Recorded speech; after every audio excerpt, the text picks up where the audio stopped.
Cara pilih minyak hitam dengan betul mengikut kesesuaian penggunaan motor harian korang.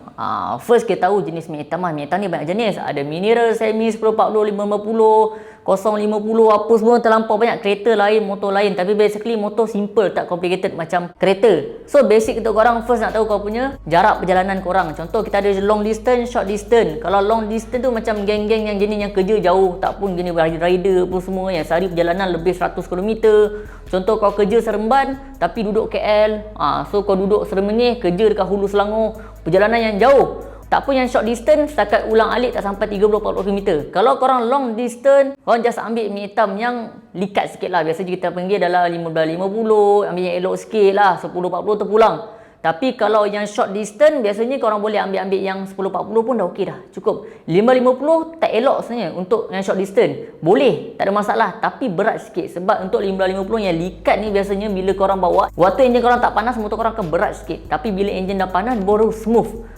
Biasanya akan macam tu akan jadi dekat motor korang. Tapi kalau dah long distance, jangan pakai minyak hitam mineral takat didih dia. Itu je. Dia tak ada additif tambahan yang untuk tahan, untuk nak bagi minyak tu jaga condition enjin korang bila enjin panas. Tapi kalau dah mineral untuk short distance macam mana? Kalau setakat dekat-dekat apa semua tak ada masalah. Terutama untuk motor-motor lama tak ada masalah untuk minyak hitam biasa ni sebab agak tebal. Kadang-kadang korang ada PL yang suka tukar minyak hitam. Kejap nak try minyak hitam ni, kejap nak try minyak hitam ni, kejap nak try minyak hitam ni kan. So ada efek kat motor korang. Sebenarnya bagi aku pendapat personal aku tak ada efek pun, tak ada masalah As long minyak hitam yang kau tukar tu bukan kopi, okey, ada API, dah kelulusan, masa kualiti terjamin. Jangan jadi macam satu kes dulu aku pernah jumpa, dia nampak minyak hitam brand baru, dia terus tukar. Baru tukar minyak hitam baru, lepas 2 hari enjin jahanam terus zrap. Sebab apa? Minyak hitam yang dia tukar tu tak tahu apa minyak hitam, saja nak trend sebab nampak packaging lawa. Tak kisahlah kau nak main tukar, yang penting kau punya kualiti minyak hitam tu okey. Pemilihan dari segi minyak pula, kalau motor setakat benda basic kita tahu minyak hitam mineral, minyak hitam semi sintetik, full sintetik, okey kan. So berapa lajak mileage kita nak tahu. Kalau mineral biasanya kita ambil kalau untuk penggunaan yang maksimum 1000 mileage lah. 1000 mileage biasanya orang dah tukar. Sebab apa? Minyak mineral dia hanya minyak semata-mata yang tak ada bahan chemical additive untuk pelindung tambahan untuk enjin korang. So dia minyak semata-mata. Biasanya pakai ni untuk orang yang betul-betul jalan dekat-dekat, motor-motor lama.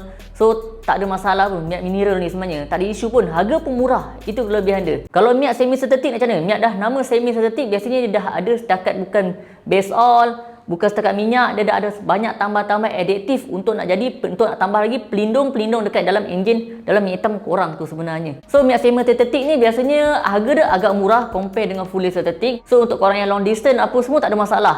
So untuk low budget tapi nak minyak hitam yang agak okey, ambil lah semi sintetik pun okey sebenarnya untuk korang, tak ada masalah. Sebab motor aku banyak pakai semi sintetik murah sebenarnya.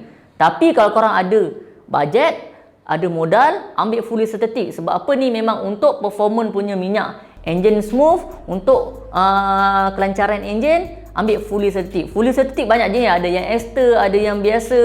Kod dia banyak jenis lah. Tapi dah nama fully sintetik, tapi harga dia memang mahal sikit lah. Tapi kalau kau jenis yang pentingkan performance, macam geng-geng motor-motor modified apa semua, banyak tak pun geng-geng yang jenis motor CC besar dah akan ambil fully sintetik sebenarnya. Minyak hitam yang dapat piawai, ini pun penting juga sebenarnya. Make sure korang pilih minyak hitam tu yang ada API. Dah ada API SN ke apa, yang penting dah ada kelulusan API. API ni adalah satu ibarat satu sijil tabless yang dia dah lulus dia punya ujian, kita dah sahkan. Okey, minyak hitam ni ada kualiti ikut spesifikasi yang ditetapkan. API ni antara trademark yang biasa minyak hitam yang akan pakai. Dan sebenarnya banyak API apa semua, tak apa ingat lah kan. Tapi API mostly yang biasa orang pakai. Tapi yang jadi isunya sekarang kadang-kadang minyak hitam tu kau main pakai minyak hitam yang kelulusan API pun tak ada.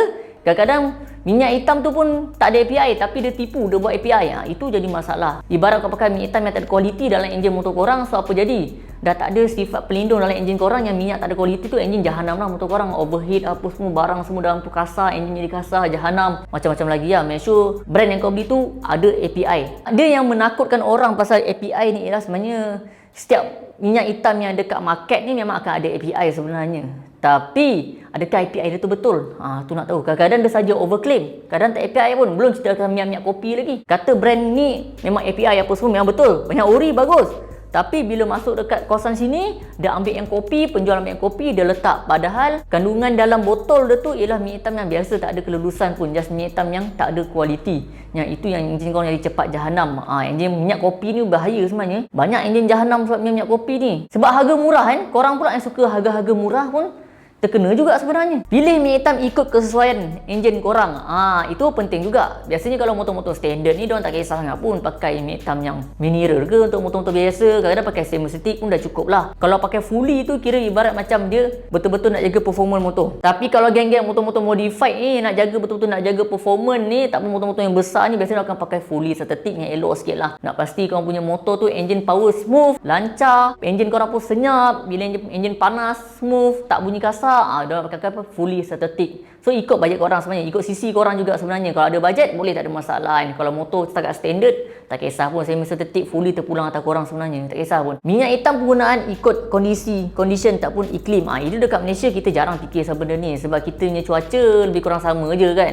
Tapi kalau faktor iklim, kalau cuaca sejuk tiba-tiba sejuk, itu minyak hitam lain. Lepas tu kalau ada negara dia punya minyak hitam tu depan tu start kosong tak pun 5 untuk minyak hitam motor ni. Kalau minyak hitam motor dekat Malaysia kebanyakannya starting paling rendah pun 10, 5 jarang ada, tapi 10, 15. Sebab kalau cuaca sejuk biasanya dia akan perlukan minyak hitam yang agak nipis, so senang bila tu cair sikit dalam enjin. So aku harap benda ni basic sebenarnya. Dia sebenarnya terlalu banyak dah orang cerita pasal minyak hitam ni kan. Tapi harap benda ni bila korang pergi minyak hitam, nak tukar minyak hitam, pergi bengkel, korang tahulah okey minyak hitamku, motorku sesuai untuk apa.